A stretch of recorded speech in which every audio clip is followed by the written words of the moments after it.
खालेंदुवार समष्टि आरो खाथिनिनो मुदैबारि समष्टिनि गोबां सुबुंफोरा UPPL हानजायाव जोनोम जादों आरो बिथांमोना आंनो लिस्ट देखायनाय बादिब्ला 613 सुबुंफोरा बेवहाय जइन जादों। बिनि गेजेराव बांसिनानो BPF निफ्राय फैनाय आरो बेवहाय गोबां सिनियर सुबुंफोरबो दङ आरो जोंनि सासे सेंग्रा लाइमोन दैदेनगिरि टंलानि रबिन्द्र बर' बिथाङाबो जइन जादों आरो गोबां मानसिफ्रा जइन जादों। गासैखौबो जोङो बरायदों। UPPL हानजानि जिखिनि साननाय हनाय बिनि खामानि मावनाय आरो इयुन नोजोरखौ मोजां मोननानै बर'जों लोगोसे गुबुन गुबुन हारिनि रायजो राजाफ्रा जोंनि दोलोनि फारसे जोबोद सांग्रां जादों आरो बिथांमोना जोंनि दोलोआव जइन जानायनि थाखाय एबा जयै खामानि मावनायनि थाखाय एबा जोंखौ थुलुंगा होनो थाखाय बिथांमोना थियारि जादों।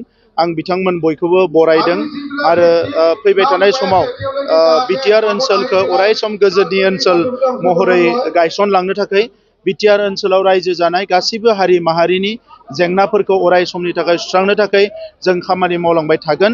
आङो जोंनि भेरगाव जिल्ला UPPL आरो खालेंदुवारि ब्लक UPPL लोगोसे मोदैबारि ब्लक UPPL जोङो बयबो दैदेनगिरिफोरखौ आङो साबायखर बावदों। बे समाव भिजन डकुमेन्ट्स नोंथाङा जिथु लन्च खालामबाय बेनि हेंथायै गोबाङानो बुंसोलायनो हमदों। बेखौ जायफोरा हेंथायै बुंदों बिथांमोना हयथ' समाजनि खामानि मावनायनि जेबो प्लेनिं गैयाबो जानो हानाय, जेबो एजेन्डा गैयाबो जानो हानाय। आं सानो जे भिजन डकुमेन्टनि हेंथायै बुंनायनि खुनु जुक्ति गैया, बेवहाय खुनु लजिक गैया। सोरबा जुदि बेखौ हेंथा बुंदोंबा बियो समाजनि फारसे बिनि जि साननाय हनाय बियो नेगेटिभ, बिनिखायनो बियो बुंदों। मानोना बे भिजन डकुमेन्टआ मोनसे हारिखौ फैबाय थानाय समाव जौगानायनि थाखाय दावगालांनायनि थाखाय माखासे लामाखौ बेवहाय होनाय दङ आरो बे हारिफ्रा रावबो आन्दायनांगौ जानाय नङा, गावबा गावनि खामानिफोरखौ मावलांबाय थानो हागोन। इलेक्शन बेवहाय रेडि ना UPPL? जों अराय सम रेडि। इलेक्शना पलिटिक्स खालामग्रा मानसिफ्राथ' अराय सम इलेक्शननि थाखाय रेडि जायो आरो UPPL आबो अराय सम रेडि। मानोना रायजो राजाफ्रानो बेखौ अराय सम गोसोखांहोयो आरो दिनैनि समाव रायजो राजायानो UPPL जों दङ हिसाबै UPPL आ एनि टाइम रेडि।